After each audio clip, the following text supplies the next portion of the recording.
Morning, good afternoon, good evening, whenever you might be listening to this. My name is Sutton Def, and you just happen to be listening to episode 35 of Sutton Reactions, a show where I react to pretty much any and everything that is of interest to me, interest to you.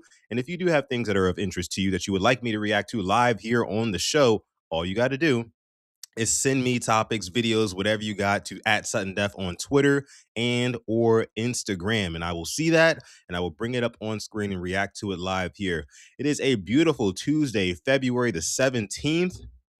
I think we're finally coming out of winter, guys. We're finally coming out of winter. It's about 76 degrees here in Houston, Texas. Back home, it is still about around 50 degrees, which is actually pretty good. The high is like 51 on the East Coast, where I'm from. So, I mean, it just seems like we're finally turning the page on winter and spring is loading. And that's what I'm happy about, right? I want this warm weather back and this cold weather gone, right? So, I don't know about you guys, but that's what I'm looking forward to. Again, welcome in, welcome in, welcome in. We are streaming to a couple of new platforms today. So shout out to everybody who is watching on Twitch, which we are live on right now. And shout out to everybody who's watching on Kick, which we are also live on right now as well. Those are two new streaming platforms that we are streaming Sudden Reactions on. So if you prefer to watch on those platforms, please make sure you go ahead and head over to Sutton Reactions on all of those platforms. You can find us there as well. If you're watching on YouTube, which I know most of you guys are, some of you guys are watching on the Purple Rain Podcast YouTube channel, which, by the way, we will be doing Quiet Storm Sports later on today, reacting to the Lounge Podcast interviews from Anthony Weaver, the Ravens' new defensive coordinator, and also Declan Doyle, the Lounge Podcast that he was featured on earlier today as well. And then tomorrow, Quiet Storm Sports, we're going to be actually live reacting to the initial press conference of both of the coordinators who are going to come out and speak about their plans for the Ravens and stuff like that. For those of you guys who don't know, yes, I am a Ravens fan. Surprise, surprise. It's pretty much like my bread and butter, my pride and joy, the Baltimore Ravens. And that's where I got my start with all this streaming stuff. So shout out to my Ravens. Shout out to our Ravens. I know a lot of you guys watching or listening here in the chat are also Ravens fans. Shout out to you guys. Let me see who's here in the live chat because, like I said, we are here live. We got 86 Ghosts in the chat. What's going on, 86 Ghosts? Says first. Yes, you were, sir. Herb says, what up, B? What's going on, Herb? Ashley, what's going on? Good afternoon. Let me see. We also got Stretch 52. What's going on, man? Taurus, what up? What up? King Blaze is in the house. Glaucoma is in the house. Asmodeus is in the house. What's going on, yo? Appreciate y'all for coming through to this episode 35, the Kevin Durant episode of Sutton Reactions. We're going to do things a little bit different today, guys, and please don't be mad at me. Okay, please do not be upset with me. We're not going to do the Lemon Olympics challenge today, or I think for the rest of this week. I'm trying to revamp that segment and make it a little bit more interesting, a little bit more fun. I personally thought it was getting a little bit stale, and I want to kind of make it more interesting and fun for you guys. So bear with me on that. We're not going to do Lemon Olympics today. We're just going to react to some topics. I got a lot of things. Still a jam-packed episode here on the show. Again, episode 35 of Sudden Reactions. Let's go ahead and get right into it.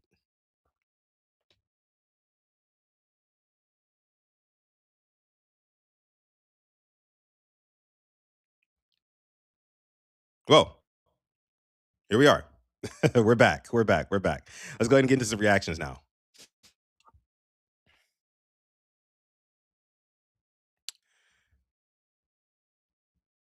All right, there we go. So we're going to go ahead and dive right into it, guys. I want to start with this, right? I want to start with this because this is something that I mentioned last week on the show. And it was funny because I brought up that Chipotle DoorDash delivery topic, right? You guys remember the guy was delivering DoorDash to a lady who ordered Chipotle, and he hands her the bag, right? And as soon as he hands her the bag, I guess since he had the Chipotle bag in one of those insulated bags that keeps your food hot, the bottom of the Chipotle bag got super duper soggy and it fell right through. And I know what you're thinking, Sutton. Why are we talking about this again? You talked about it for like 10 minutes last week. Trust me, I get it. I gave you guys a whole play-by-play on what happened. But I have an update. I have new revelations, right? About this whole Chipotle debacle. And there's a solution. There's a solution to it. What up, Chris? Appreciate you for coming through. There's a solution to it, and it's genius. I never would have thought of this, but it is absolutely genius. Take a look.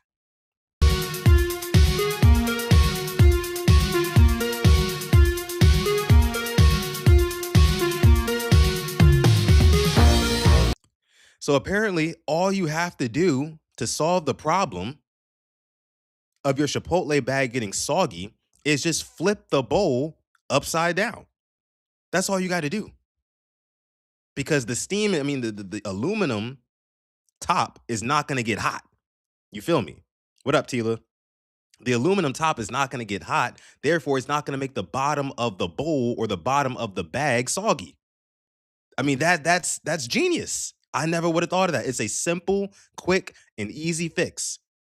I'm over here doing mental gymnastics last week. Like, yeah, maybe Chipotle should switch from paper bags to plastic bags. That way it doesn't burn through the bottom and shit like that. But no, all you got to do is just flip the bowl over. Now, I think what Chipotle could do is start purposely building their bowls like this, right? Put the branding and everything on the top of the bowl, this white part here, and then keep the aluminum, build the bowl from the aluminum part. Like that is all you need to do. Right, because obviously here they build it on the bottom side of it. So when you flip it over like that, you do got to kind of scoop out a little bit of the food from the bottom of the bowl and put it into the aluminum part. So maybe they start building the bowls with the aluminum side down.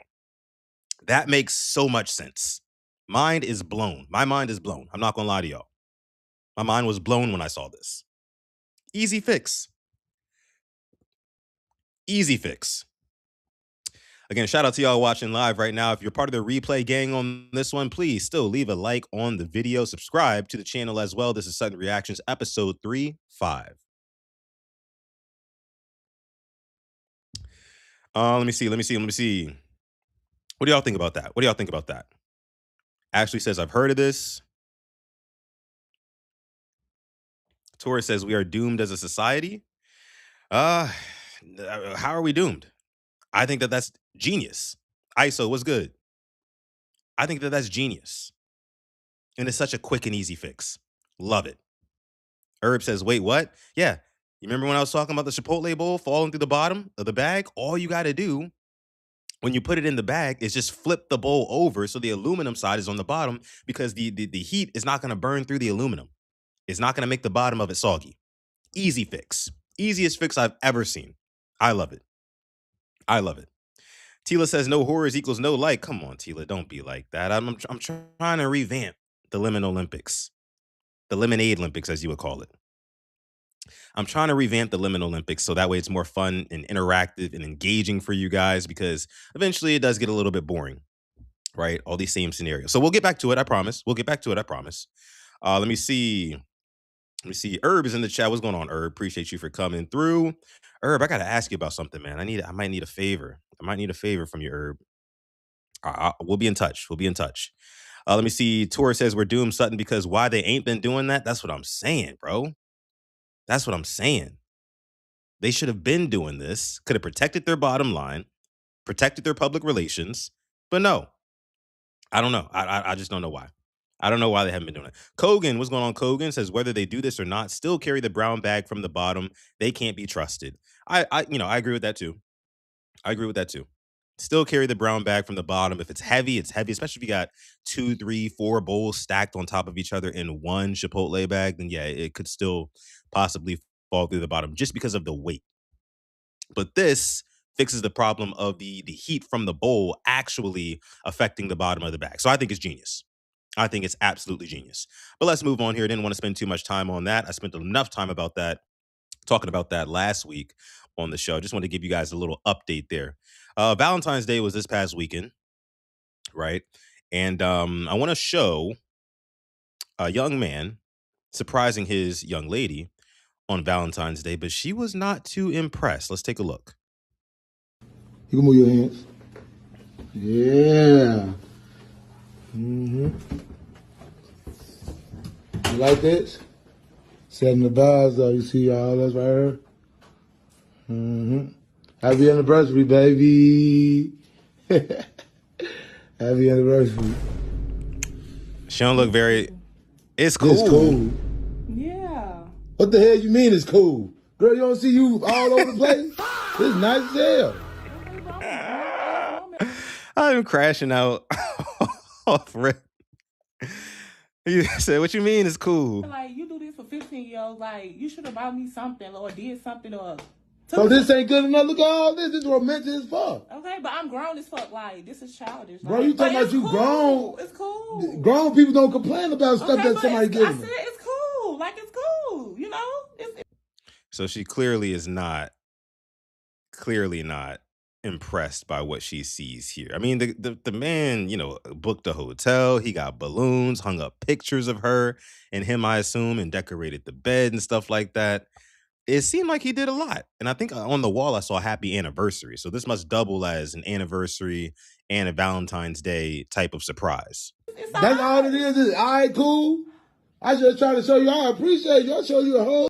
Look at that. I mean, you got pictures of them and stuff hanging from the ceilings. That takes some effort, right? And I think the biggest thing is, like, you know, people want to see effort or some sort of planning on Valentine's Day, right? And I think that this guy did a pretty good job, to be honest with you, if you ask me. I don't know if what gift is there, if you got her a gift or whatever, but this is a nice gesture to me. Whole little room, you know what I'm saying? Rent this room and all, got it together. Look, nice picture of us. All this you spent on this, you could have spent this on something, like something else, going out drinking or something, like something. Going out and drinking. So first you say you're too grown for a decorated hotel room, which, okay, I get it. Cool. It's something that, you know, maybe this is another one of those keeping up with the Joneses things where, you know, if it's not Instagrammable enough, or if it's like too similar to what everybody else is doing on Instagram, then it's not good enough. Maybe it's one of those things, but like you're saying you could have replaced that with just like going out and drinking. You want to do that? We can just buy together. You tripping? I just hooked us up, bro. I buy with you every day. I buy with you every day. Bro looks stressed. You all the time, man. Like, you ain't grateful for shit, bro. You worry about what you vibing with, man. At the end of the day, I'm trying to do something nice for you. So you don't like this like that? At this point, I would have stopped. I would have been stopped recording, by the way. Like, as soon as she was like, it's cool, I would have stopped recording, pulled up my photo reels or photo camera or whatever, and deleted the video off rip. Yeah, man. Fuck this anniversary, for real. You can move your. So, yeah, I don't really know too much else what to say about that. Let me see what y'all are saying here in the chat. Let me see. Glaucoma said, nah, this can't be real. Asmodeus says, are they married? If not, run. Ashley says, I hate these videos. Ungrateful. I wish someone did this for me. I mean, yeah, it looked like you put in some pretty good effort. It's the thought that should count, says Stretch. And I agree. I mean, bro hung pictures from the ceilings. How many dudes you know are hanging anything from the ceiling? Like, he had to get on the bed. Like, imagine he had to get on the bed or get a little ladder or something, stand on a chair or something, get some tape, right? Attach the photo to a string, tape it up to the ceiling, space it out nicely, put the flowers in the nice little, the flower petals in a nice little arrangement on the bed. That's thought right there. That's effort. You know what I'm saying? But she's saying like, oh, instead of doing this, we could have just went out to go eat or went out to go drink. It's like, what, do you just want to be seen or something? Like, what are we talking about? And I'm sure that's not the only thing that he planned on doing with her that night. Besides maybe, you know, getting some little cutty or whatever, right? But I'm sure that's not the only thing he had planned. I don't know. The nails tell me a lot, though. I'm not going to lie to you. The nails tell me a lot. Whole lot. Childish. Sometimes it's never enough, says Herb. It's never enough. Yeah. Let me see here. That kind of energy would make me softer than Zach Orr's defense. Defenders. Yeah. Me doing something like this before I understand how long this shit takes. Yeah, I mean, it would take a minute. ISO says, a nigga ain't pimp enough for her. I mean, bro, again, you embarrassing yourself by even putting this video out, by even continuing to record. The moment she is like, okay, it's cool, you stop recording, delete the video. Off rip. Mike says, did I miss the horror challenge? No horror challenge today. You didn't miss it because we're not doing one today. We're revamping it. I'm revamping that segment, and it will be back soon. Not exactly sure when, but it will be back soon. I'm going to make it bigger and better for you guys. Promise, promise, promise. So you didn't miss anything, Mike. We're actually just getting started here on this episode 35 of Sutton Reactions. Let's go ahead and move on, guys. Hopefully you guys had a good Valentine's Day. I know I did. I know I did. I mentioned yesterday on PRP, took my lady to the gun range and we had a good time shooting, and then we also went out to eat as well. And then we just went in the house and we watched some movies. We watched like 3 movies that night, and we were up till maybe like 1, 2 in the morning just watching movies with each other. Just enjoyed each other's company at the house. Loved it, loved it, loved it. I told you guys don't be mad at me for the No Limit Olympics, guys. I told you guys don't be mad. Don't be mad. Let me see. Asmodia says, I was good. I got high. I couldn't complain. Man, that sounds good. That sounds nice. I have not been doing any of the extracurriculars, the vices this month, right? I did have a little drinky drink on Valentine's Day just to celebrate with me and my lady, but haven't done any of that this month. It's been a dry February for your boy, but I will be back in March. We'll be back in March. That's for sure. That is for sure. Let me see what else we got here. So this lady went on a date. I don't know if it was for Valentine's Day or what, but she went on a date and she mentioned that she had children to her date, and her date ditched her. I told him I have 2 kids, and he say, I need the restaurant. It's been 45 minutes, nothing. 45 minutes. Well, he never came back from the restaurant, so I think I have to pay. It's a $79 tab. And leave. By the way, real quick before I get into what is so wrong about this video, at least in my opinion, I love, I love restaurants that have the little kiosk on the table to where you can pay whenever you want. I love those type of restaurants. Like when I'm ready to get my card out, pay real quick, it's right there on the table. I don't got to flag down a waiter, waitress, nothing. I can just pay real quick and be on my way. I love that. All restaurants should have these, to be honest with you. But this is fucked up.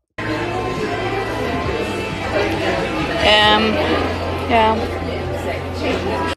So I'm gonna leave cash. So, yes. Pretty. Thank you for leaving me alone on this day. I told him. So, yeah, you saw it there. I guess they maybe they matched online or something like that. I have 2 kids, and he say, I need the restaurant. It's been 45 minutes, nothing. And the fact that she waited for 45 minutes while he was in the restroom.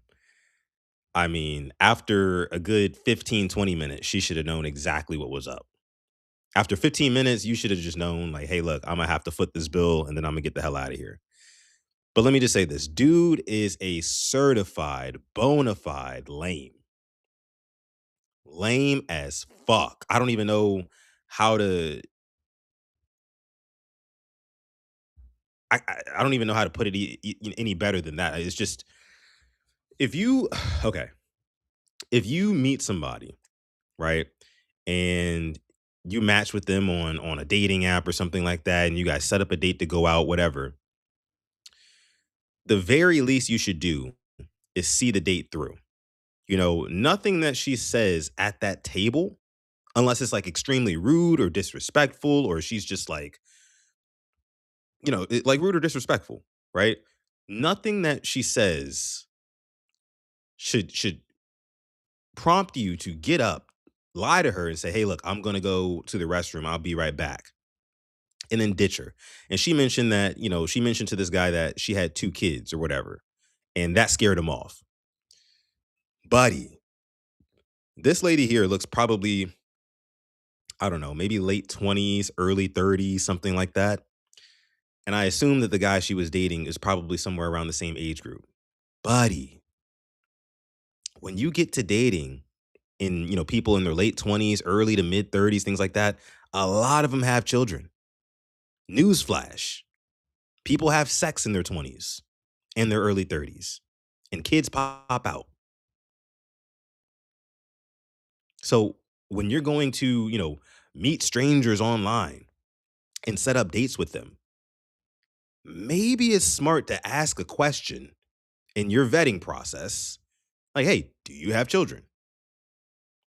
Now, is that something that she should omit from him in their time, like building up to this date? When in their text exchanges and things like that, should she have maybe mentioned that? Yeah, that's a pretty key part of conversation when you're just getting to know somebody. I mean, it shouldn't all. I mean, again, they look grown. The conversation shouldn't just be like, oh, what's your favorite color? What kind of movies do you like to watch? What kind of food do you like to eat? No, like you should ask the important questions, the hard hitting questions, the hard hitting questions. Hey, do you got kids? Are you educated? Did you go to school? Where do you work? You know what I mean? What's your relationship like with your parents? And maybe some of those are a little bit too prying for somebody that you just met. But if this is somebody who you're actually going to go out on a date with, you should know these things beforehand, well beforehand. You also should do your research. You also should do your research. I mean, why are you going out on a date with somebody if you haven't checked, look through their Instagram, their Facebook? I mean, that would be me. I've never done dating apps. But hypothetically speaking, if I had, right, and I got to the point where I was setting up a date with somebody off of a dating app, I would do my due diligence and scrub their social media to see if I can find some things that maybe they're not telling me. And you're telling me you went on her Facebook, you went on her Instagram or her Twitter or whatever, and you saw nothing about the kids, like not even a hint. And maybe you didn't. Some people hide their kids from the world. That's their prerogative. But these are, again, questions that you have to ask, especially as a grown person. But there's nothing more childish than agreeing as an adult to go out on a date with another grown adult and then ghosting them at the restaurant and leaving them with the bill after you find out they have kids.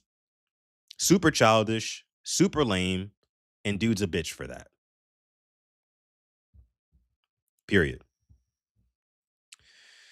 Dude is a scumbag for not paying for his share of the tab. Facts, bro. Come on, man. Asmodia says I wouldn't ditch her, but there wouldn't be a second date, and that's fine. And that's fine. Exactly. Like just see the date through. And then after that, just respectfully. You can say, hey, look, I mean, I was looking for somebody like respectfully, I was looking for somebody who, didn't have children yet. I respect you. I mean, had a great time, whatever. But I don't think that we should see each other going forward. Like, where is your maturity at? Honestly, if you're doing shit like this, you're not ready to date, big dog. You're not. You're just not. If that can scare you off. Kogan says, damn, either ask her about the kids before you go on a date if it's that big of a deal, or finish the date and be a gentleman about it and just not continue dating after. Exactly. Stretch says, very lame. Just man up and express your displeasure instead of ghosting. Easily, man. Easily. Easily. Chump shit, says ISO. Exactly. Let me see. Asmodia says, it's guys like him that make women have nasty personalities like that. Ungrateful women in the other video too. Oh, yeah, like the other woman. Yeah, I mean, yeah. Men and women can both be scumbags. They can both be scumbags. Humans can be scumbags. D1 goofy, Division 1 goofball. That's for sure. For sure. Glaucoma says, bro, got a baby mama with a free night. He is tweaking. Oh, yeah, because if she had a free night, hey, listen, man, ain't no telling what could have happened, you know? I'm saying. You feel me? Do better, though. Do better, though. Hurt people hurt people. I wouldn't have ghosted her with the bill, but she should have been upfront. Everybody should be upfront about their situation. This is also very true. Very true. Very, very true. And honestly, I don't know what this dude is looking for. I mean, maybe he's looking for those are the type of dudes who are looking for virgins, to be honest with you. Be straight up. I mean, because what do you think is going to happen? Insane. Insane. Let's move on, though. Dude's a goofy. Like Glaucoma says, D1 goofball. D1 goofball. Let's move here though. Let's move here. Sticking on the restaurant industry and the stuff like that. We've talked about tipping culture here on this show before. And I want to bring it back up. Because we talked about DoorDash, we talked about tipping. This was a video of a guy who ordered DoorDash but left $0.00 for the tip, but he was surprised about how his DoorDash treated him. Let's listen. The person comes up and they immediately see me and their eyes turn red and I get confused. I'm very perplexed. And they say, "You the bro didn't leave a tip?" And immediately this happens. He tosses it down. I'm a little bit confused. Why'd you toss it down? It was strange. It immediately tossed my drink down. I was confused. My drink is right there. Just tossed my drink down from not leaving a tip. I was a little bit perplexed. I said, "Why'd you do that?" He said, "Have a good day." And he walked away. Now, naturally, I should expect this. I'm in Detroit. I should just know this. This should be par for the course. But it really messed me up. Is a tip that serious? Is that real? Is that a real thing? DoorDashers, I know you can see the tip. I understand that. But to destroy an entire order over the monetary value of what I just wanted this morning is insane. To waste the entire thing. It's still there. I'm just looking at it. I'm not cleaning it up. It's really insane to me to do something like that. That feels partially, I don't know, a bit of an overreaction. A slight bit of an overreaction, in my opinion.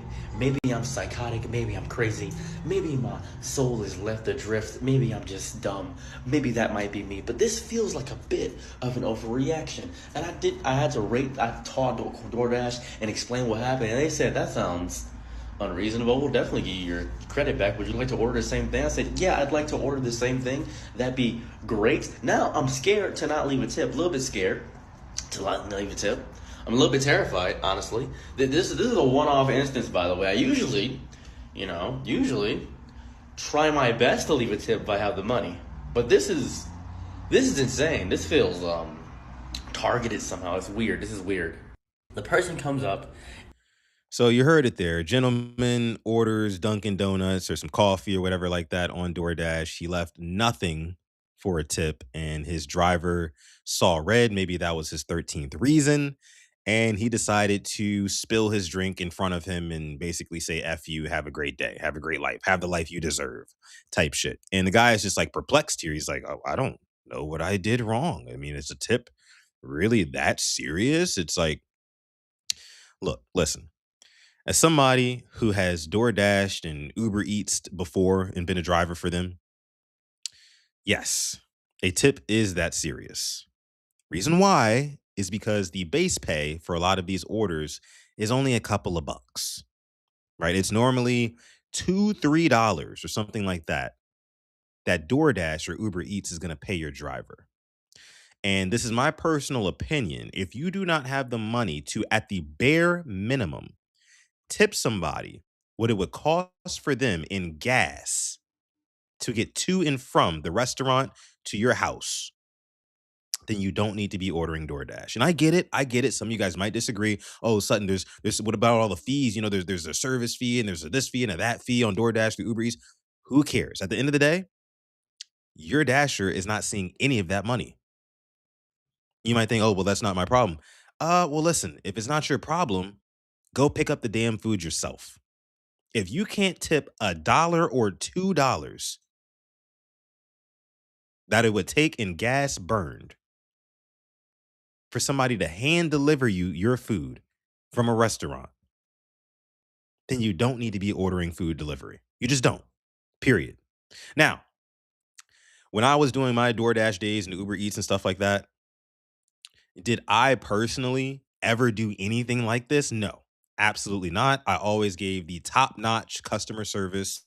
You know what I mean? Like, even if somebody tipped $0.00 and they lived in an apartment complex high rise or an office building where I had to go up to the umpteenth floor or whatever, I had to climb a bunch of stairs, whatever, I still provided the utmost customer service, the best customer service possible. But not everybody's like me. I understand that. Not everybody has the patience and the tolerance that I do. And some people are literally, a lot of people who are door dashing and Uber Eatsing, and trust me, I've been here before, are literally on their last, right? And they're trying to do anything that they can just to make ends meet. So it comes off as like, a slap in the face and also entitlement when you tip nothing at all. Right. Again, a lot of people use the excuse of, oh, there's a bunch of fees tacked on and whatnot. So I'm already paying out the nose to order from DoorDash before tip. But that's the luxury, man. That's the luxury that you're paying for. You don't have to leave your house. You get to go on your iPhone, your Android or whatever, your smartphone, click a couple of buttons, and in half an hour, somebody's gonna show up to your door with hot food. You ever ordered room service at a hotel? You know how much they charge for that? It's like that, except you get the pick of the litter of any food that you want delivered to you. So again, that guy said here, let me, normally I try to tip, but I guess today he just didn't have it to tip. If you don't have the extra $2, even $2 to at the bare minimum cover gas for that person. Because people who Uber Eats and DoorDash, they beat their cars up. And we're not even talking about the maintenance, right? Because it's not like they're driving a company car. No, they're driving their own personal vehicles. You could at least give them gas money, my dog. At least. At least. Let me read what you guys are saying in here.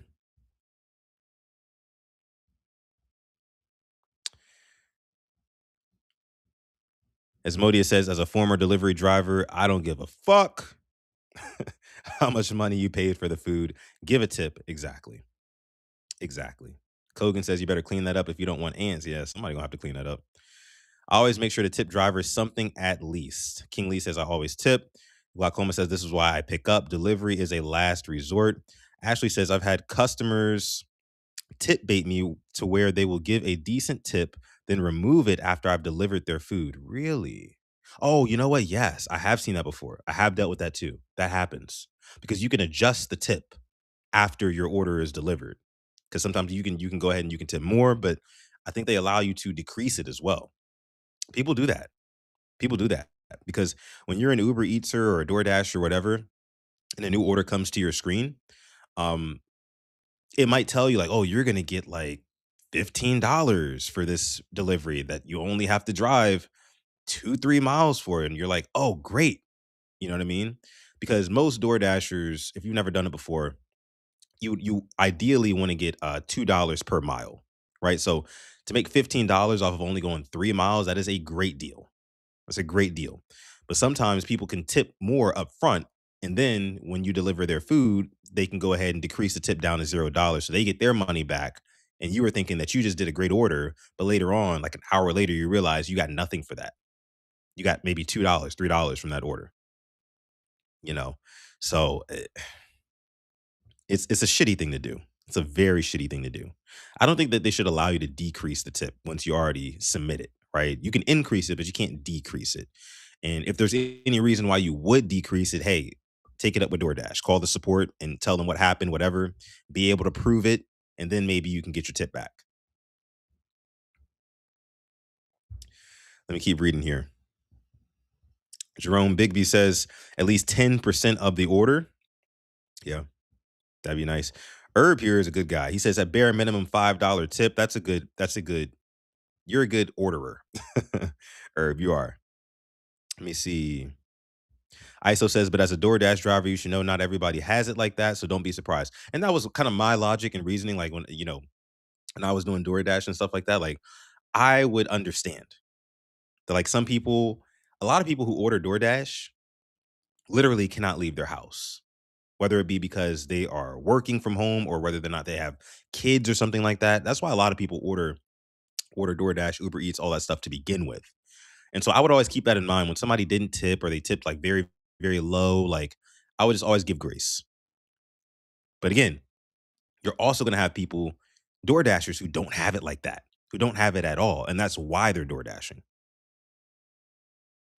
Some people who aren't using it as just like supplemental income. They're using it as their primary and only source of income. I've been there. You know what I mean? And like it can be very frustrating. It can be extremely frustrating when you're working that hard right? And putting that many miles on your car and stress and wear and tear on your car and stuff like that and burning up gas just for somebody not to tip. It sucks. It sucks. Jerome says, I live in the boonies, so I tip a 20 just for coming out here. That's nice. That's really nice. Let me see. Glaucoma says, I refuse to pay $20 for something that costs $8 to pick up. Oh, man. I don't know if I've ever tipped 20 for a DoorDasher. That's a lot. Now, if you are I saw this other video online. I should have saved it, but it was a similar sort of thing because some DoorDash orders require you to go and shop for like groceries and stuff like that. There was this one video I saw, guys, where this lady, she lived in like a house with like a really long driveway, and she ordered like 6 or 7 or 8 cases of water from the grocery store, and she didn't want the delivery person to pull their car into the driveway. Right? She wanted the delivery person to stay at the bottom of her long ass driveway, like an abnormally long driveway that was all windy and twisty and turny and stuff like that, and walk each case of water to the door. And this woman left no tip. So the nerve of some people, like the unmitigated gall of some people, is perplexing. Again, it's I don't understand it. Bunch of malarkey is what it is. Bunch of malarkey. Let me see. As Modi says, when I was delivering, I was also working another job at a Halloween store and doing 21 credits in community college. My man was hustling hard. Yes, sir. Yes, sir. My recommendation, do not push overworked and underpaid people. Exactly. Exactly. Kogan says, I would have left the cases at the end of the driveway. That's exactly what I would have done. And I would have dared her to complain about it. Literally dared her to complain. I'll call DoorDash for you or Uber Eats for you and tell them the situation. Because you got me all the way effed up. Ashley says, one lady tipped me $20 cash after I got lost driving on the back roads to get to her house at night. I was terrified driving around at night. That's also the worst, too. When people live in the boonies, like Jerome said, and it takes a minute to get to them, and you know it's going to take you a minute to get out of there and get back to the area where you're going to receive more orders. Yeah, you got to tip. You got to tip. You just have to. Crazy that some people don't, though. It's wild. It's wild. But all right, guys, let's move on here. Let's move on. Enough about that. Enough about that. Let's see. We'll talk about some more tipping stuff tomorrow because I got another good one. I got another juicy one for you guys tomorrow, again, on tipping culture, because it's very interesting to me. Tomorrow's will be even more interesting, more juicy than today's. Make sure you guys like this video, subscribe to the channel as well. If you are watching live here, if you're part of the replay gang, shout out to you. My name is Sutton Def, and you're watching episode 35 of Sutton Reactions. Again, big shout out to everybody who's watching on the other platforms. We are now streaming on Twitch. We are also streaming on Kick as well. We have been streaming on YouTube and Twitter. So shout out to you wherever you may be watching, however you may be watching. Again, thank you. Thank you for all the support. It does not go unnoticed, guys. Our next topic is this is a big one. And I've really been kind of mentally battling with this because of a conversation that we had a couple of weeks ago. And I don't want to sound contradictory to what I was saying a couple of weeks ago, but I might have to because I think it might be a little bit apples to oranges. Artificial intelligence. And it's in the title of the episode. Artificial intelligence is now making cinema grade movie scenes. And it's only a sign of what's to come. And if you haven't seen this phenomenon yet, I want to show you an example here of a scene from an action movie, seemingly, that was made in under 24 hours for probably maybe $20 worth of AI credits from an AI software called Cdance 2.0, which is taking over the internet right now. This is what again, what I'm about to show you is entirely made with AI, and it was made under a day. And Hollywood is shaking in their boots. Let's take a look. I'm really busy. Can you get Sophia today? What? No, I have a meeting. I can't. Oh, shit. Fine. Reporting what is being called a geomagnetic storm. This is a phenomenon. What up, world class? Information as it comes available. Stay tuned to this channel for continuous coverage. I haven't seen the MJ movie yet.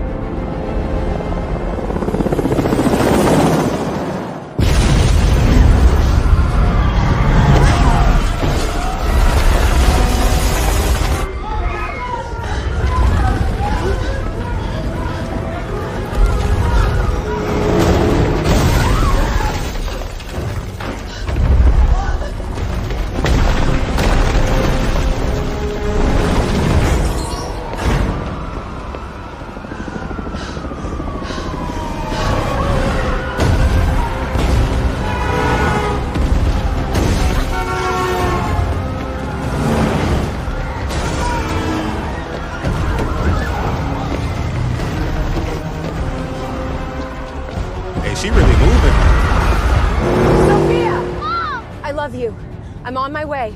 I need you to hide. Get underground.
Damn, this should look crazy, y'all, don't it?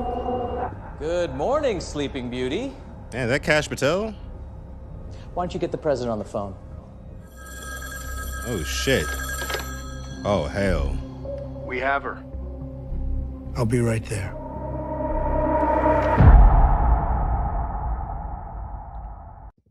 Fam. If that shit don't look crazy, I'm telling y'all, this is the future.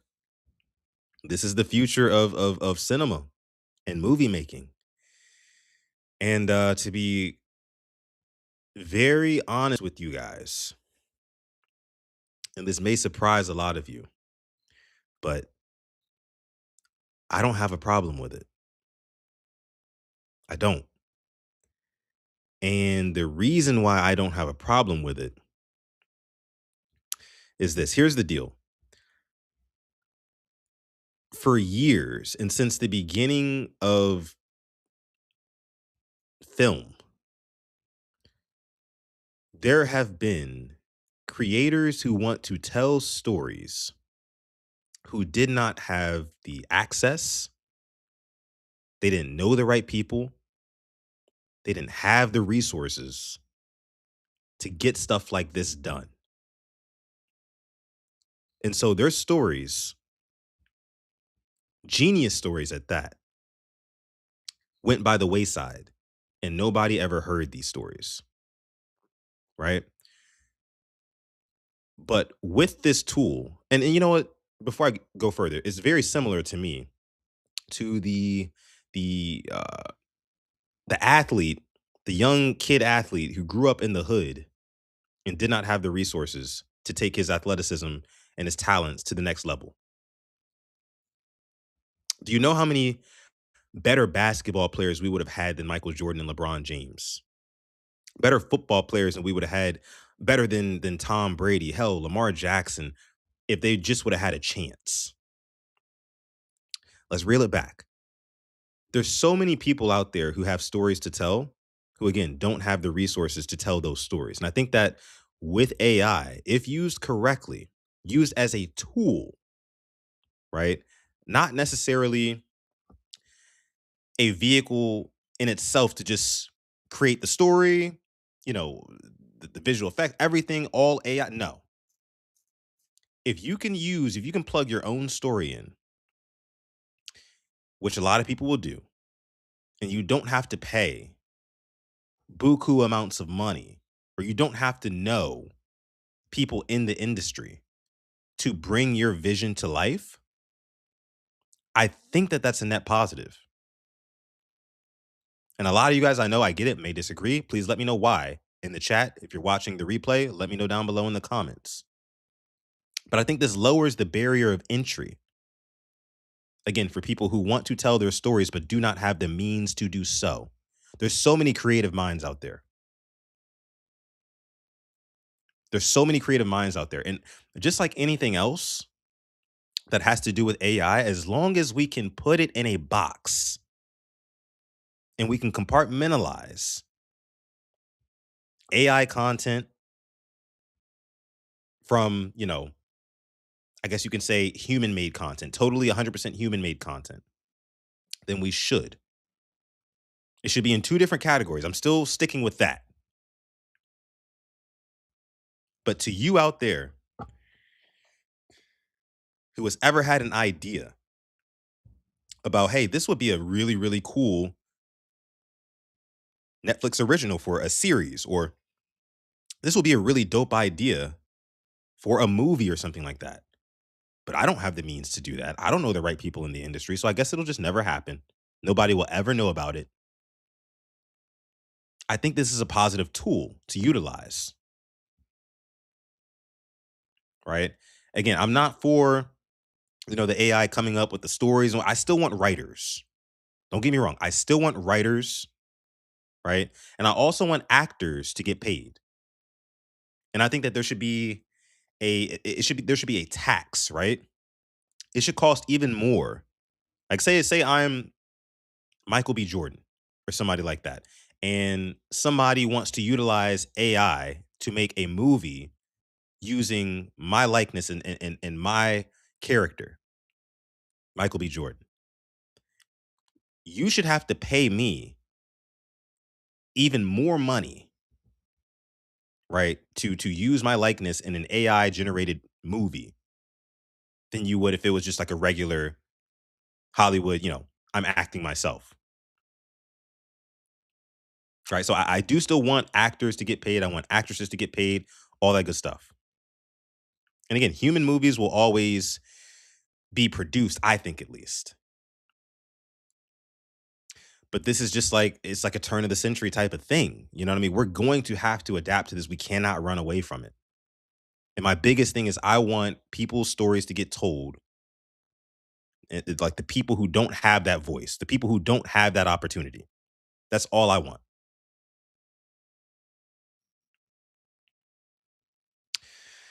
Let me see.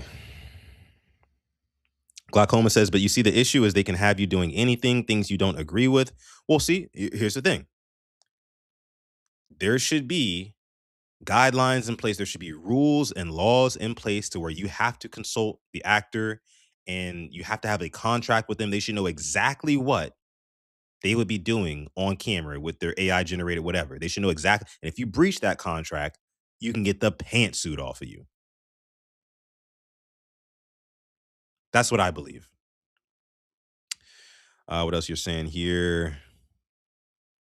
World Class says, I think it's a plus for YouTubers and content creators, though. I agree. It's great for YouTubers and content creators. Imagine how much more original content we're going to get. Because it's not just Hollywood. Because think about what Hollywood is doing now. Hollywood is already damn near AI, not in the literal sense, but figuratively, in the sense that all they're doing is just regurgitating the same shit over and over again. The same stories, right? The same plot lines and things like that. The same villain arcs and everything that has worked for the past 100+ years, right? Since film really became a thing. They're just regurgitating all of that. And if you don't have the means to come in and really start doing your own thing, then your stories will never get told. And this is why I think that this could be good for the movie and the entertainment industry. Some of you guys are saying hard pass, using up all the water, SMH. That is one thing. For the environment, probably not the best. Not gonna lie to you. Because, I mean, think about it. All the stuff you saw, and I'll actually replay it. I'll just turn the sound off. All the stuff you saw in this video here takes days to render. Like buildings falling, the CGI that takes like planes crashing into cities and stuff like that. That takes days to render. And not only that, it takes millions of dollars to produce.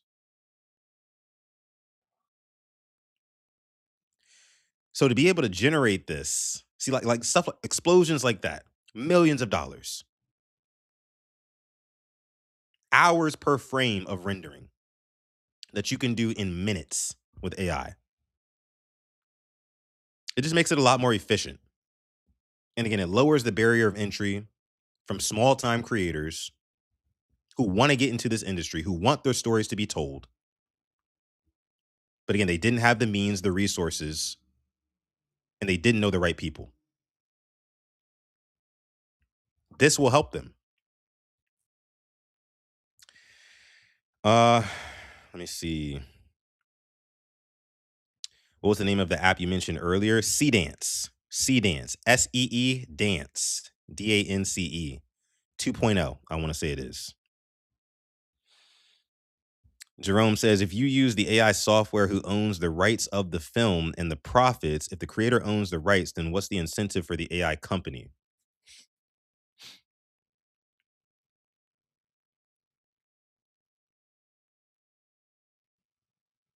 Well, that's the thing. The AI company would no longer charge what? A couple dollars per credit for you to do something like this. The AI would charge whatever they want. Whatever developer of the AI that can generate stunning imagery like this, they would be the ones then charging you out the ass, pretty much whatever they want for you to be able to do this. And I guess that raises the barrier of entry. Again, it does. But my point is, you don't necessarily have to be doing all of this. If you want to tell stories like this, then yeah, you got to have some money. But if you want to tell stories that are more down to earth, that don't take as much, you know, special effects and things like that, like you see here.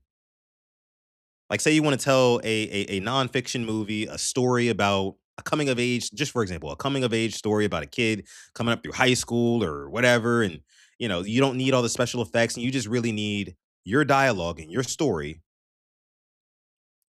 plugged into an AI that can give you characters, like fictional characters that can spit out the lines and whatnot. You can adjust to what you want them to look like and how you want them to convey feeling and emotion and what they're saying and stuff like that. Should be cheaper.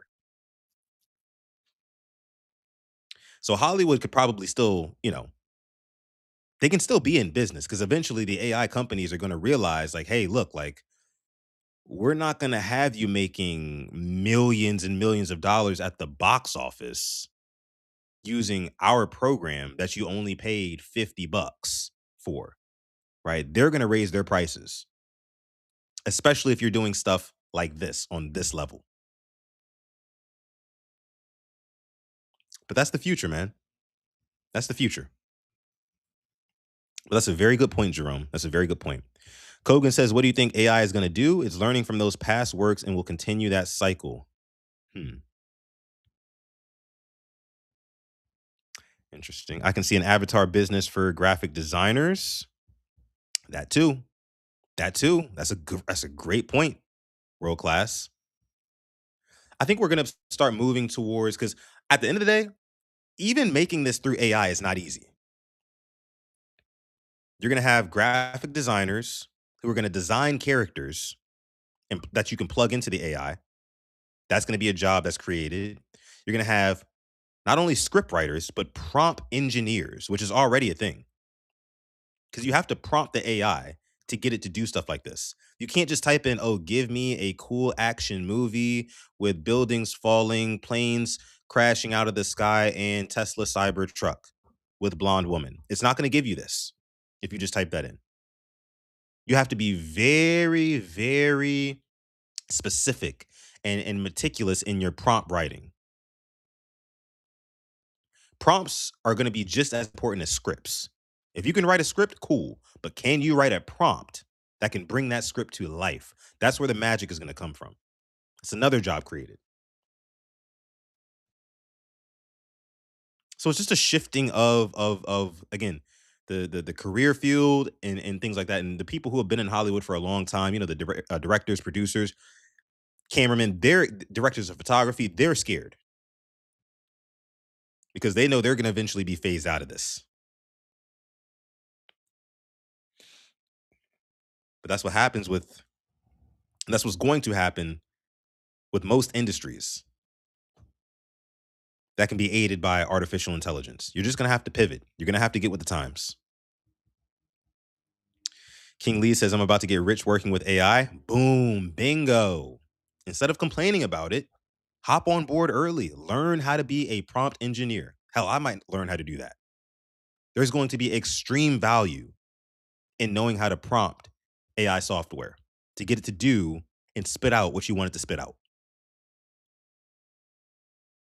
So instead of running away from it, instead of rejecting it, if you embrace it now, it's like getting into, a stock, like it's like getting into Bitcoin in 2010. That's what this is. If you can learn that skill, you will be up for the rest of your life because this is not going anywhere. And with the environment and things like that, there will be measures put in place to where it's not killing the environment. I mean, there's too many smart people in the world for them not to be able to like circumvent a problem like that. Yeah, you're gonna need an extremely good PC, that's for sure. Extremely good PC. AI company will get the money on the back end. Yep, I agree. I agree. I agree. World Class says I can also see a flaw where we'll see repetitive graphics from content creators copying each other like they do now, especially the free stuff. Somebody put in the chat, they said somebody there was like an AI actor. Who put that in the chat? Can whoever that was, can you put it back in there? Because I want to look them up. I want to look them up. Throw them back in the chat for me, if you can.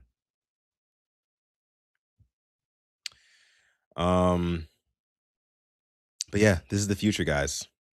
No use in running from it. It's here. It's here to stay. It is here to stay.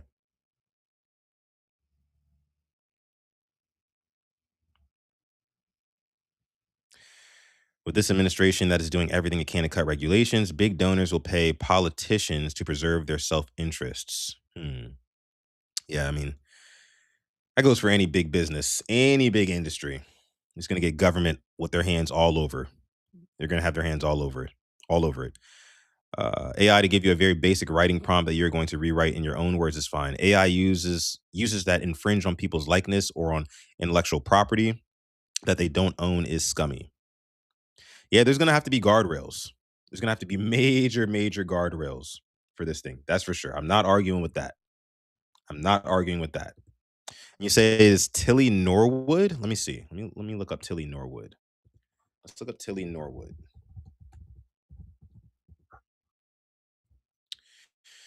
It says Tilly Norwood is a photorealistic AI generated character marketed as the world's first AI actor created by Dutch producer Eileen van der Velden's, so German, company Particle 6 in 2025 unveiled to spark debate on AI and entertainment. She is designed to work in films and act as a versatile and tireless performer. Her emergence caused industry controversy regarding job security, ethics, and regulation.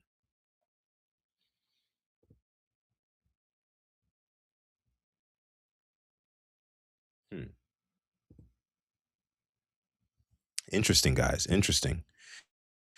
Hi, I'm Tilly Norwood, the world's first AI actor. Delighted to meet you. Oh yeah, she gonna fuck the game up. I may look real, but there is no need to be afraid of me.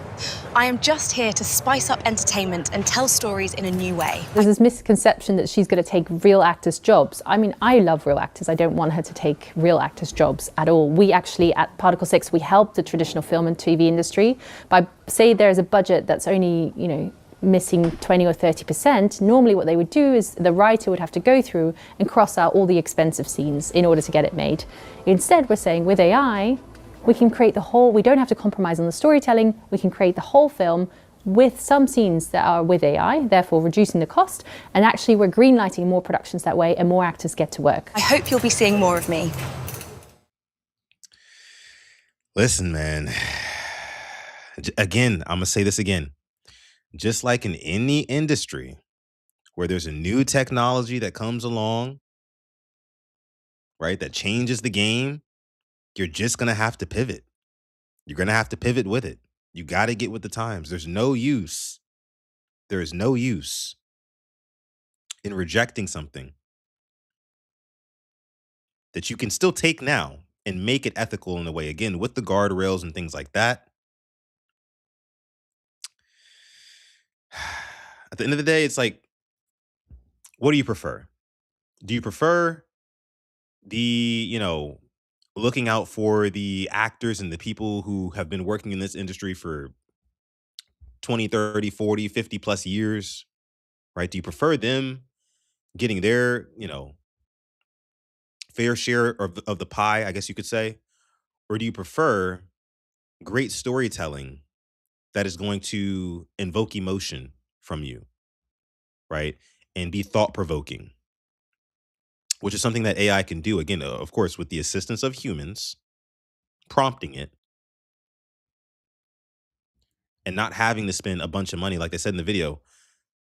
When a writer falls short 20 or 30% of a budget that it's going to take to bring their vision and their dream to life, then they have to compromise on their vision. What if there was no more compromise? And we start getting new, fresh ideas in movies, fresh entertainment, that just stuff we haven't seen before. That, again, that's better for the consumer. So it's just like you gotta pick who you want to support here. It's tough, but I stand by what I said. I think that this will definitely help out smaller time creators.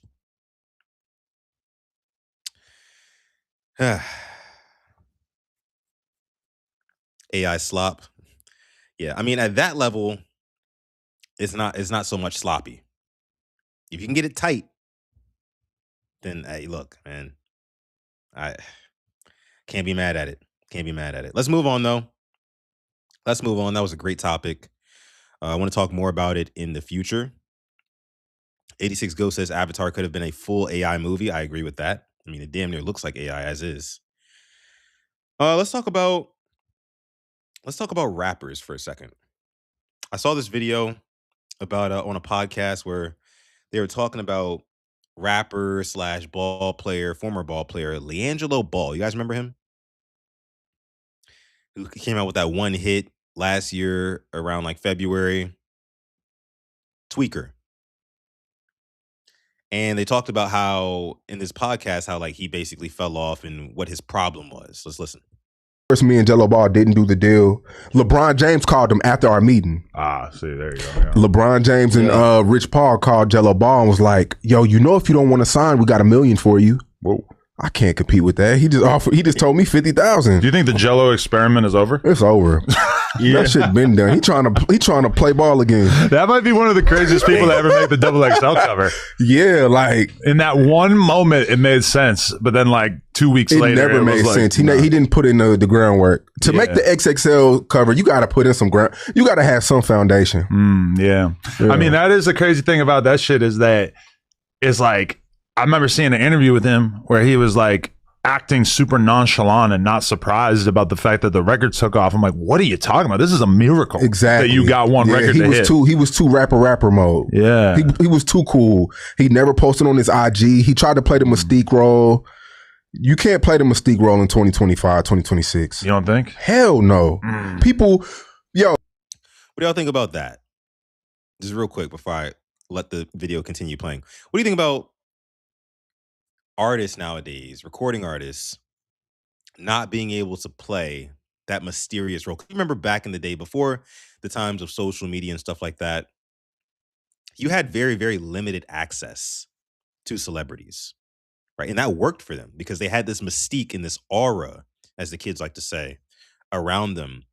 So where they weren't super accessible, so it made you even more attracted to them, right? And attracted to what they had to say. It made you more excited to go see these actors in the movie theater or go listen to this artist's new album or something like that because you just haven't heard from them. You don't see them that often. When they were on a red carpet, it was a huge deal. But now, in the age of social media where everybody can see everyone, and that's a main driver of your advertising strategy nowadays, social media is, you can't really be waiting and sitting behind the scenes like I guess they're saying Liangelo Ball did, because you're just going to fall off. People just don't care anymore. There's too many celebrities, too many of your peers in the celebrity space who are giving us all of the attention. So why would we be checking for you? I guess is what he's saying. Yo, you gotta look at Finesse 2 times. Yeah. No. He put out, he came out, he got released, put out a hit record. And then after that, he kind of was just in rapper mode until he started doing the off the court antics. And then everybody wanted to buy in. His stock went up. He went up from $2,500 a show to $22,000 a show. Right.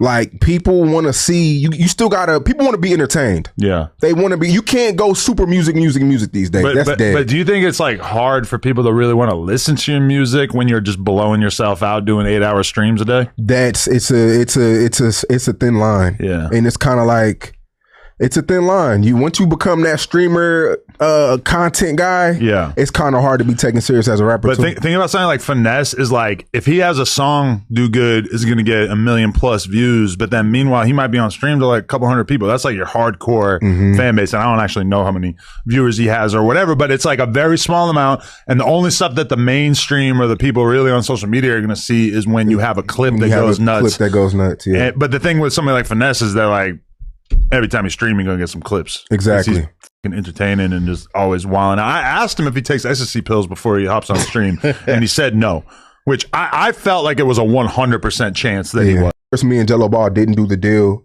LeBron James called him after. So yeah, I want to get you guys' opinions on that. Let me see what you guys are saying here in the chat. Herb, my guy Herb, he's locked in with the music game, says Mystique is not dead. Kendrick does it. Baby Keem does it. Cole does it. You have to build your fan base first. Okay, here's what I'll say about that, Herb. Kendrick and Cole, since they come from an era where, before social media was really like what it is now, so like early 2010s. That's when Kendrick and J. Cole really, really started to dominate in the rap game. They can get away with the whole Mystique thing because they know that people are going to be checking for them no matter what, because they already have the what? They have the equity. They have the equity in the game.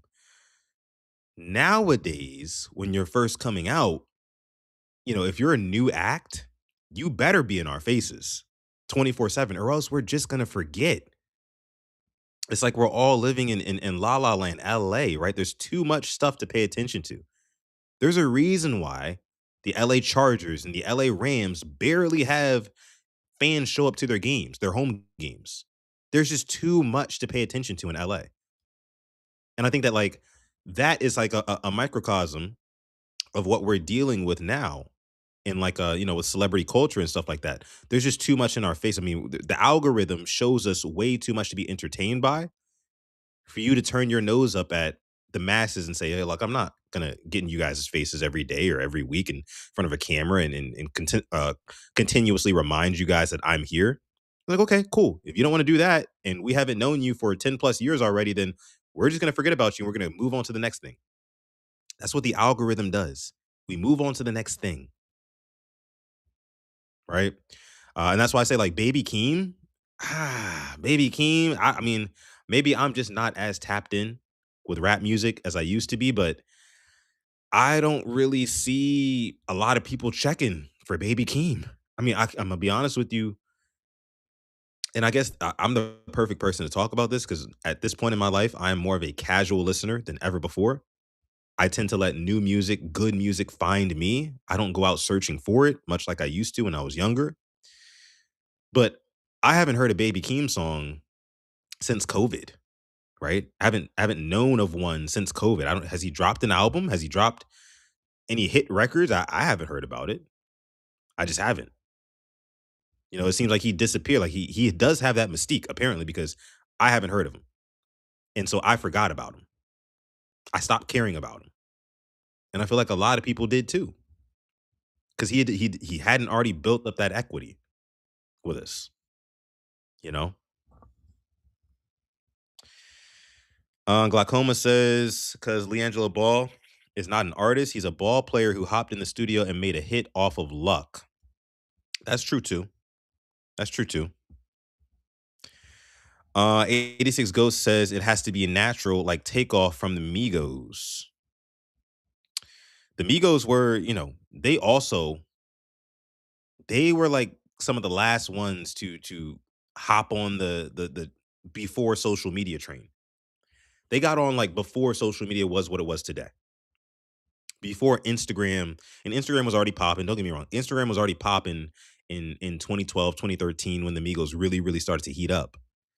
But again, no, the algorithm. I'm keep saying that. It's not even just about one or two social media platforms. It's the algorithm. It is a monster. It's a monster.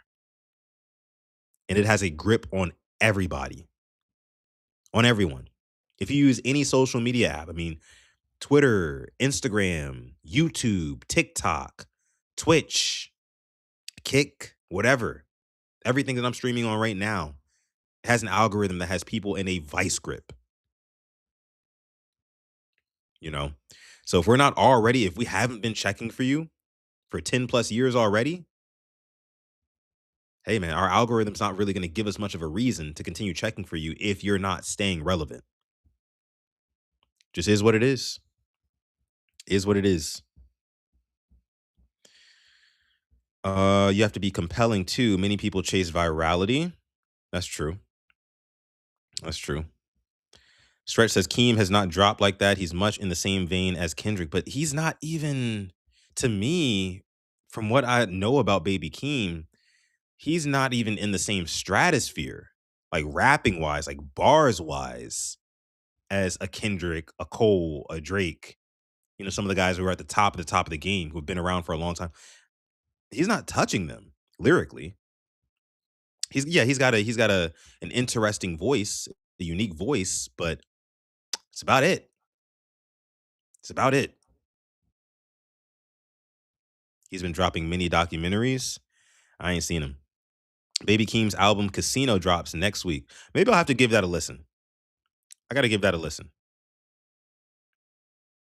Yeah, maybe I'll have to give that one a listen because I haven't heard about that until you just mentioned it, Stretch. So maybe, did he drop a single for it? What happened to single culture as well? I feel a lot of these artists, like they've lost the art of dropping a fire single and having that go crazy before dropping the album. Nowadays, we're just getting these, I'm so mysterious. I'm going to drop a surprise album on everybody that nobody even knows about until the day of, right? And it has a little bit of burn, right? It's popping for the first week or two, but then it just dies out, just fizzles out. Nobody else really cares about it. What happened to proper album rollouts? I feel like we don't even get that anymore. We're losing recipes, truly. We are. Kendrick is teaching him the same way he came up. But the thing is, like, if Kendrick is doing that, he's got to understand that it's a different time now, Bubba.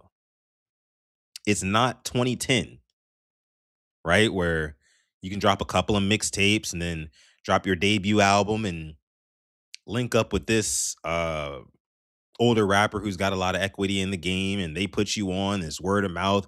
It's just not how it works nowadays, man. It's not how it works.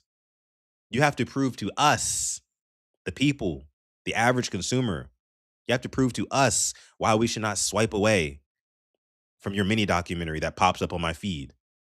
Why we should not go to the next song that's being played. Like, you got to hold people's attention. It can't be too mysterious, man.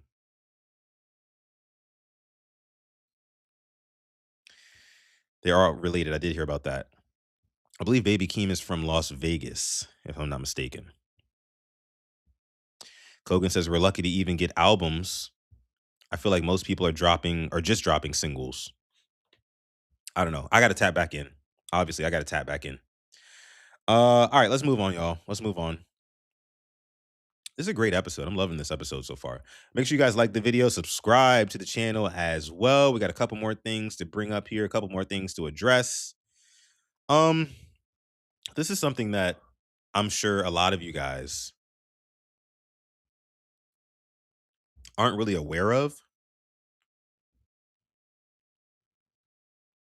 So, when you buy stuff on Amazon, right? When you buy stuff off Amazon, you're thinking that you're getting it from Amazon. Most people. So most people, when they return stuff on Amazon, they don't think twice about who that's actually impacting. They just think, oh, Amazon, big business, they can absorb the hit, whatever. But if you didn't know, there's a lot of like small time sellers on Amazon who are getting abused and like effed over by people abusing returns. Let's take a listen to what this lady has to say.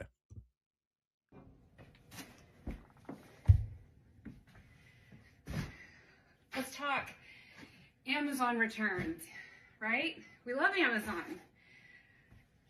Especially got Prime, it arrives the next day. For years and years and years, you have a lot of small, very small businesses.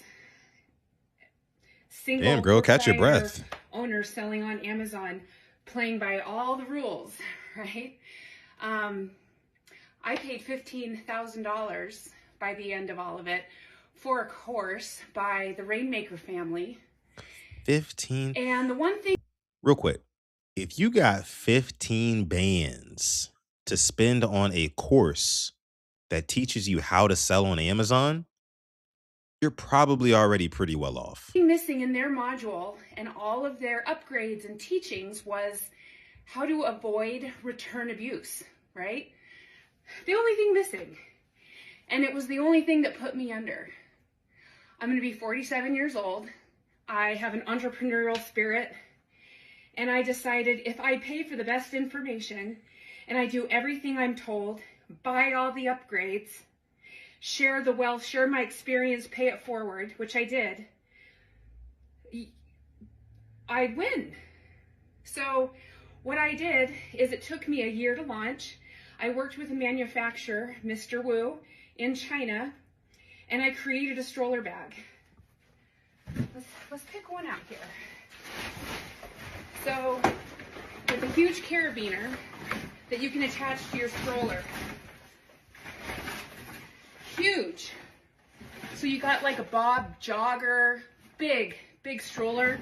You can wear it as a backpack. Oh, look. Sack it. So people were using my stroller bag and returning them after their vacation.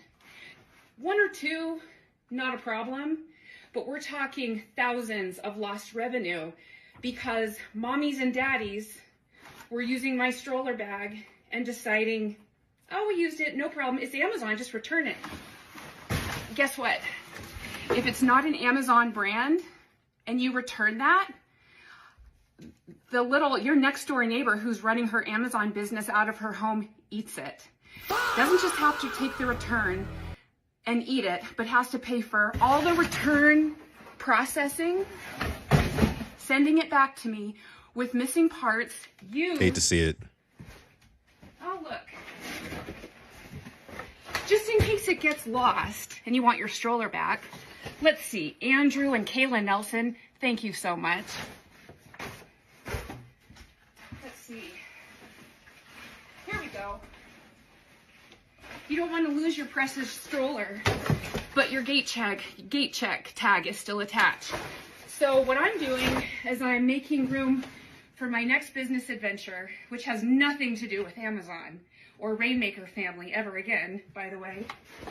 And again, she spent $15,000 on a course. Things went awry. She lost out on money, and she's still able to start a new business venture. There's a little bit of a privilege here. Not gonna lie to you. Most people wouldn't even be able to invest $15,000 in a course. Let alone if that goes bad, just be able to dump more money into something else. So it's like I feel bad, but at the same time, I don't. As I am going through bag after bag after bag after bag after bag after bag. So guess what? I'm just letting you know, as Amazon gets bigger and bigger and bigger, and they have their own brand, and these small family businesses are competing with Amazon, and they'll return it instantly, right? You use whatever it is, you walk into Staples, scan the code, you get your money back instantly, maybe in a credit or in 24 hours to your credit card. If you try to return the same item and it's an Amazon brand, they vet the process all the way through. So you don't get your money back right away. They have to receive it. God forbid it gets lost. So if it's an Amazon brand, you might have to wait a minute. But if you're Susie Joe next door, go ahead. Go ahead. It may not look like much to you, but this is $1,000 in lost revenue. I hit my goal. I wanted to make $10,000 in 90 days, and I did it. And then the return abuse started. Rainmaker family, it was the only module missing in your $12,000 course. And then when I got on the Rainmaker family Facebook page to ask questions, and I was really frustrated with the return abuse, which Amazon doesn't even care. I spent hours on the phone proving abuse, and they gave me the middle finger every single time. And when I expressed my frustration, they kicked me off their page, so I couldn't talk anymore. I couldn't ask questions. All right, so I think we get the gist there from this lady, what she's trying to say. Here's my thing. If it sounds like she was trying to, and I think I saw somebody in the chat say it, she was trying to skip some steps. She was trying to pony up some money and get like a quick, immediate return on investment. She said her goal was to make $10,000 in revenue in 90 days, so 3 months, and she did it.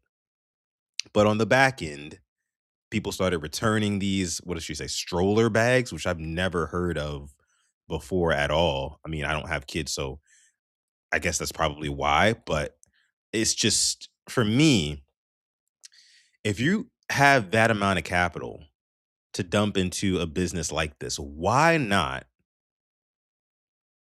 go for making a product that people either A, will not be inclined to return after 1 or 2 uses because they realize they don't need it like every day, or 2, or B rather, make something that people can use every day, or C, make something that expires, right? So something that can get worn after a certain amount of time and you have to go order more.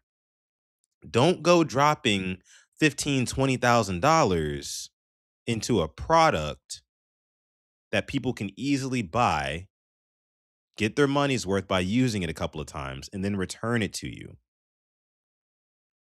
Right? Because if that was the case, you should have just started like a rental business or something like that. That would have been a lot more profitable. Would have made a lot more sense. So I think I saw somebody say it's a skill issue. Totally a skill issue. You're selling the wrong product. Like you had no business as a mom and pop, or I guess you're just a mom business, right? A mom made business, an MMB, selling items that people can just easily return. Because otherwise, if they keep it, I mean, it's probably just going to collect dust in their garage until they go on another vacation. She's talking about how people bought the stroller bag, went out on vacation, came back from vacation, and returned the stroller bag. Number one, I would want to know how much each stroller bag cost on Amazon. How much was she selling it for? I want to know that. But two, why make something that people are only going to use maybe once or twice a year? The average American goes on vacation.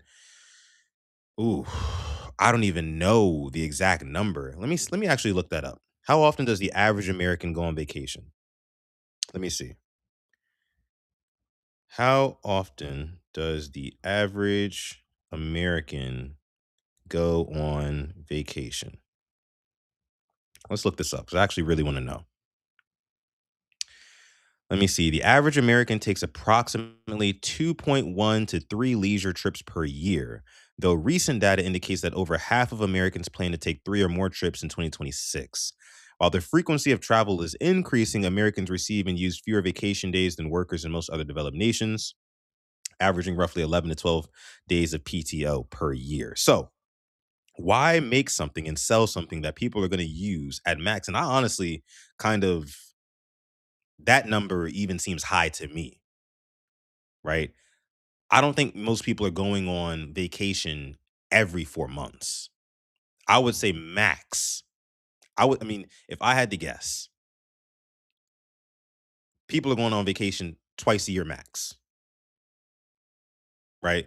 Most people aren't going on vacation, right? Like a real, I'm not talking about going to grandma's house who lives a couple states over or whatnot. I'm talking about like real deal.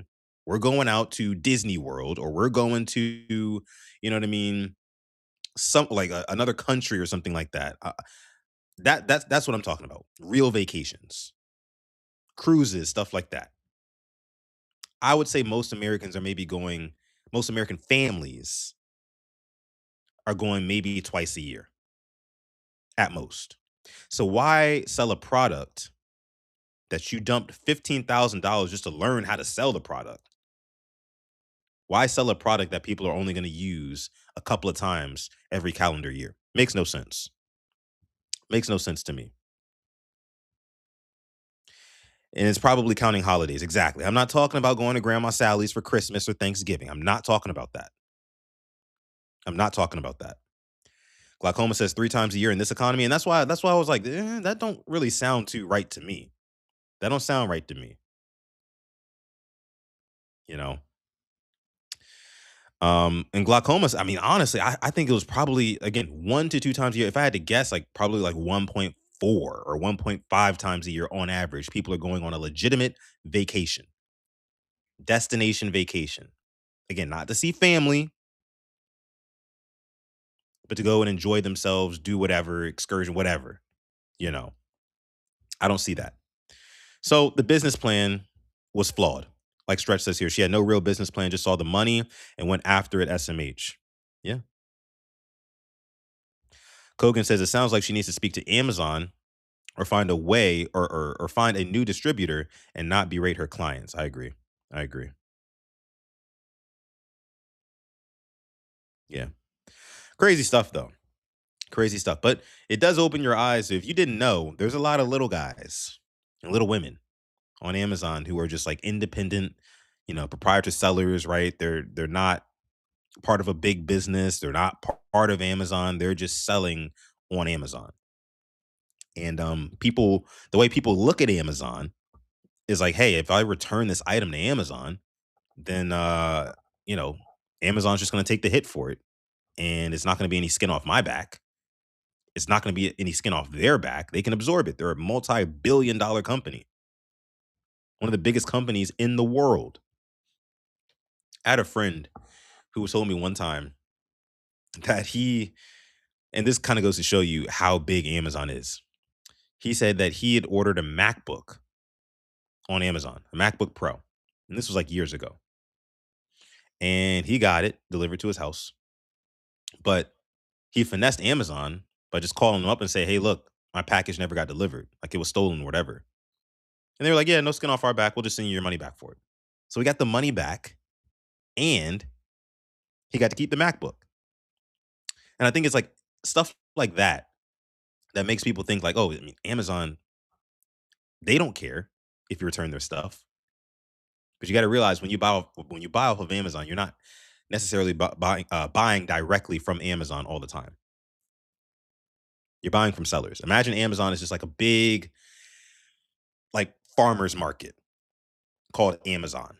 And in that farmers market, there's a bunch of individual sellers. That's what it is nowadays. That's what it is in 2025. So Glaucoma says them boys take pictures. How? I mean, you could still say, like, you take the picture, but somebody still stole my package. But now they require like signatures, I think, probably to combat that. So I don't know if that would happen nowadays. Let's move on, though. Let's move on. Amazon is Walmart online. I know that's right. Amazon is cooking Walmart, too. Let's see. Little messiness here. I don't really know the details all to this video. It's kind of weird. It's very strange to me. But apparently, some guy left his baby on some random woman's porch. Let's take a listen. Can I help you? Yeah, give me my baby. Who are you? I'm her daddy. Why would you leave a baby on my porch? Don't worry about that. I know she. Get your hand off of my knob. Give me my baby. As a matter of fact, you can call the cops. You're not getting her. You're not getting her.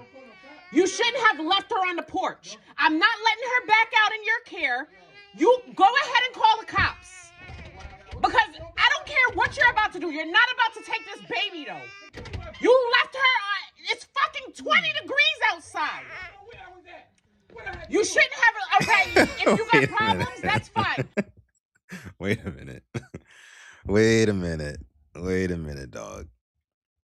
I know this man did not just say, in response to her saying like, hey, why did you leave your baby on my front porch? He said, you don't know where I was at, what I had to do.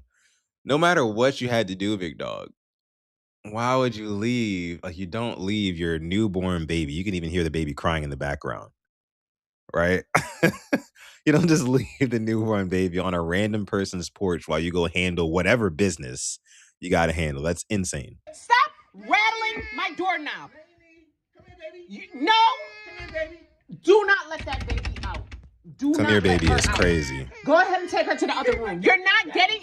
All right, call the cops. When you call the cops, you can explain to them why you left your baby on my porch. You're not... don't bang on my fucking door. Because now I'm going to call the cops. All right. I'm doing way too much talking here. Back the fuck up from my door. So that was the end of the video, guys. Glaucoma says, is this real? I don't know. I don't know what's real or what's fake nowadays. I really don't. You know, I'm going to be the one getting fooled by all the AI content when I'm older. I'm not going to lie to y'all. I'm getting fooled by it now. But I don't understand. What I don't understand from the woman is that, like, if a baby appears on your front porch, why not call the cops immediately instead of taking the baby inside and waiting for somebody to come retrieve the baby just for you to not give the baby back, right? Like, if I see a baby on my porch and there's nobody around and I'm looking around, I check my ring camera, you know what I'm saying? Like, I don't see nobody. I'm just going to call the cops, wait for them to show up and be like, hey, random baby just appeared, just spawned on my front porch. I don't know where it came from, who dropped it off here, but y'all need to handle this, right? I mean, I pay taxes just like everybody else, so I don't have to worry about and deal with issues like this. And I get, from a mother's perspective, she probably wants to take the baby in. She said it was 20 degrees outside, which is below freezing. That's another super red flag for whoever this father is. take the baby inside, warm the baby up, see if the baby needs anything, check the diet. I don't know, right? But again, you have to immediately call the authorities and get some help. You can call 911, you can call CPS, you can call whoever, but you got to call somebody. Don't just house the baby and wait for somebody, because obviously, whoever is going to show back up and try to retrieve this baby is not going to be in their right mind, and you're not going to want to give the baby back to them. And you're not going to want to have a one-on-one spat with this person, what she's doing right here. And this guy's like rattling her doorknob and like, hey, give me my baby back. Oh, come here, baby. Like, no. You could have avoided all of this by simply just saying, hey, look, I already called the cops. You feel me? Just give him the look, right? The white man already called the cops. I don't know what you want me to do. Look, like one of those, like, sorry. Feel me? Like, I called the cops. They're gonna show up. You're gonna explain to them why you left this baby on the front porch, and they're gonna determine what's gonna happen to you and the custody of your baby. Now, some of you might think, oh, it's not none of your business. It's none of But at the end of the day, you got to look out at society. You got to look out for the children. Got to look out for the children. Feel me? Let me see. Mike says child neglect on one party and kidnapping for the other party. See, I can't even say it's kidnapping, because if you're on my your baby is on my property. Again, just the human in you would say, "Hey, look, I'm going to take this baby inside." Clearly, whoever is the parent or guardian, legal guardian of this baby, is not fit to be looking after this baby if it's just going to leave it here, right, out of their eyesight on a random doorstep, porch. Obviously, they're not fit to be a parent and look after this child. Child comes first. You know what I'm saying? Like, we as a society have to look out for the children. It takes a village, as one might say. It takes a village. Let me see. I would have called the cops and CPS immediately. That's what I'm saying, Kogan. That's what I'm saying. Let me see. World Class says if a mother did that, she'd have gave the baby back. Interesting. So if it would have been a woman who claimed that was, her kid, her baby, and was like, hey, give me my baby back, you think that woman would have opened up the door and said, hey, here's your baby back? Interesting. I saw Tila say in the chat, good for this lady here who was holding this baby hostage in a way. What would you feel if you are a woman watching this? How would you feel if, you took in this baby and it was a woman who came to the door and it was like, hey, give me my baby back? Would you give her the baby back without calling the police? Or would you still call the police and CPS? Mother to mother, woman to woman. Interesting. I didn't think about it like that. Interesting. The human should have told her to help the father. But by doing what? Just like saying, hey, look, here's your baby back. I know you left your baby, you abandoned your kid on my porch, on a random stranger's porch. You don't know what I could have did to this kid. I could have taken this kid inside and chopped it up and put it in a stew. I could have been a sick person in the head. Right? It's cold outside too. Could have done that. And you just left this helpless baby out. Yeah. I don't know. Sorry, buddy. I already called the cops. I don't know what to tell you, Chief. You can take it up with them. That's funny. That is funny.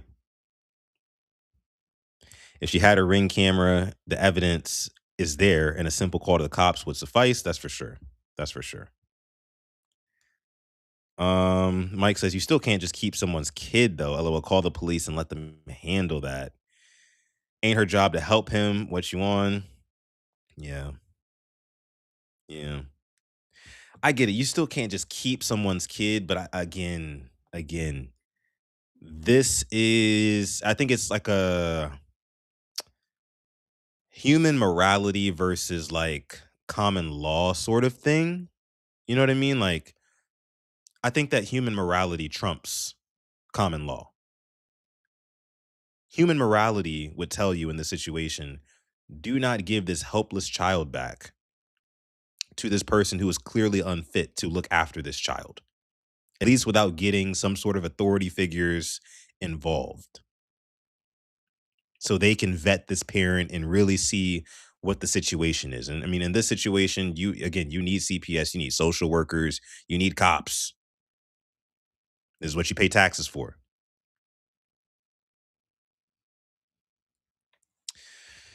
So Tila says, I would not give that baby back. I agree. I'm helping the baby by calling the police on him. Agreed. I think we're all kind of on the same page here with this one. I think we're on the same page. I get it. You can't just like kidnap somebody's kid, but it's like, hey, like you left them unattended on my property, which is totally unacceptable just from a human morality standpoint. You don't do that.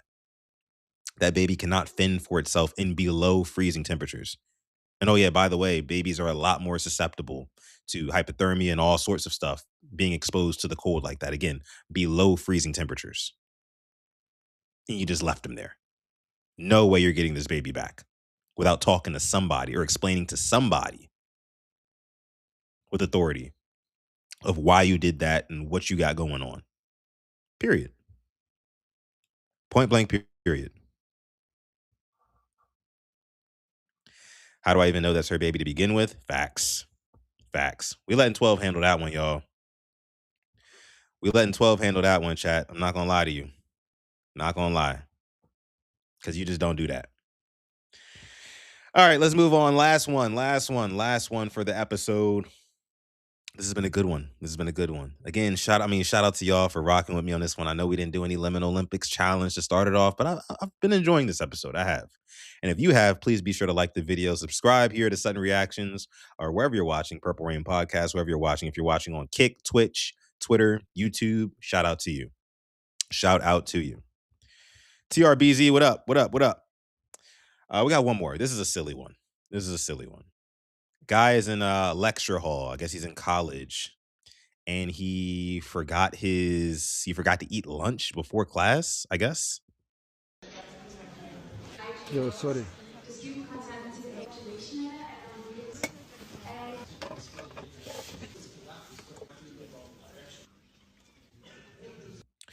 So I guess he didn't bring, eat lunch before class. So he brings in a whole cooking contraption, a pot, right? Like he's literally about to like roast some stew or something like that in the middle of class.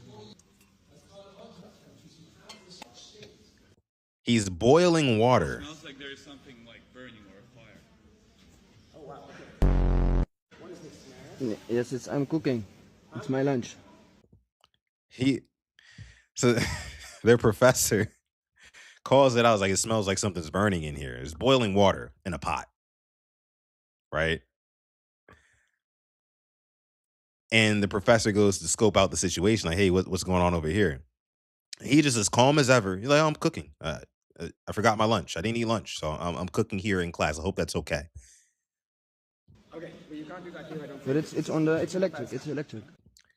And professor saying you can't do that. And he's arguing back with the professor saying, no, it's okay. It's fine. It's electric. There's no gas, nothing, you know what I mean? Like, it's nothing, right? I'm not starting any fires, nothing like that. It's just electric. Yeah, I understand. Is this what you think is causing? Okay, just turn it off for now. Okay. And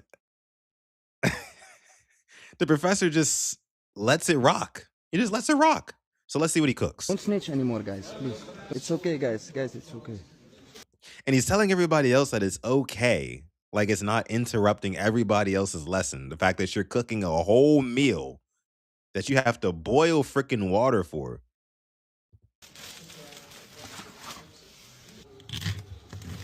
Wait a minute.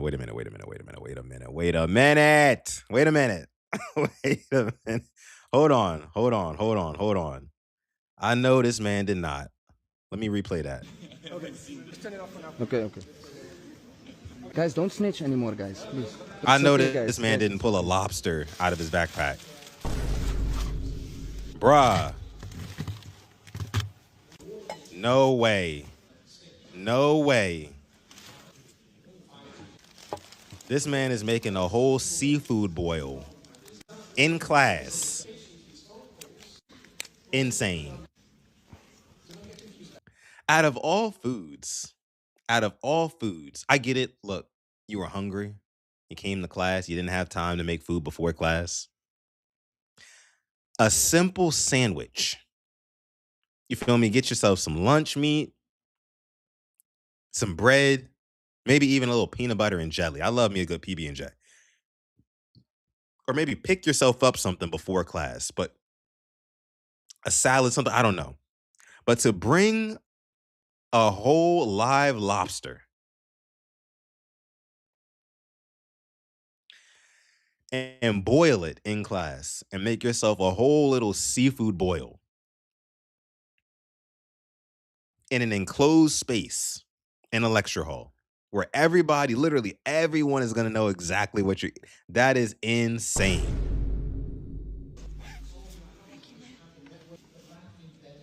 And people are fucking with it too.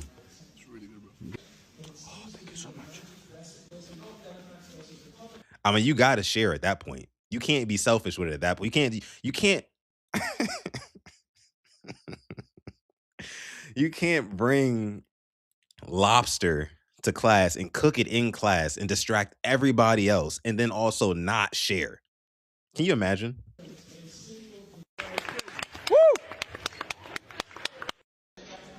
It's wild. That is wild, bro. That is absolutely wild, bro. Have y'all seen anything like that before? I have not. I have not. World Class says, but they call us ghetto. This is beyond ghetto, bro. This is absurd. This is absurd. Got to be a prank. Doing it for attention. Man, burnt water. My only guess is that maybe he didn't clean the pot all the way and there was something in the pot that got to burning or something. That's what caused the smell. Maybe. I don't know. But bro pulled out a whole lobster from his backpack. Can't make this stuff up, bro. Kogan says this was totally premeditated, bro. Totally premeditated. And he's recording from like first person. He's probably wearing some of those Meta glasses, which by the way, I got gifted a pair of those for Valentine's Day. Very nice, very cool. That's why he's able to record in first person like this and still use his hands. But nah, dog. Nah, dog. I don't know. That's hilarious to me. That's hilarious. That you just have the audacity to just whip out a burner, boil some water, and pull out a whole lobster. Insane. I don't know. I don't even have much else to say about it, dog. I just wanted to share that with you guys. It's hilarious. That is hilarious. But all right, guys, listen. We're gonna go ahead and transition back here to my main screen. It's been a great episode. Been a great episode 35, Katie episode of Sutton Reactions. Thank y'all all for coming through to this one. This is where we are going to, unfortunately, part ways for now, for today on Sutton Reactions. Again, I'll be back later. For those of my Ravens fans out there, you know, we will be doing Quiet Storm Sports, reacting to the Lounge podcast interviews for our new coordinators. If that does sound interesting to you, please tune into the Purple Rain Podcast YouTube channel. Turn on notifications because I don't know exactly what time I'll be live yet. I got to run a few errands and then I'll be back and I'll start that up. So make sure you turn on notifications so that way you'll be notified when I do go live later on today on PRP. It's been a great one. Make sure you guys like this video, subscribe to the channel, and of course, we will be back tomorrow with another episode 36 of Sutton Reactions. And if there's anything specific that you want me to react to, as always, you can send it to me on Twitter or Instagram at SuttonDef. I'd appreciate that, and I will react to it live here on the show. More changes coming to the show in the future, trying to make it better. And I appreciate all of y'all rocking out with me to this point. And in the future, the support does not go unrecognized, guys. So until next time, stay positive, test negative, and never, ever, ever forget, even on the rainiest of days, to call God. I'll see you guys later, and peace.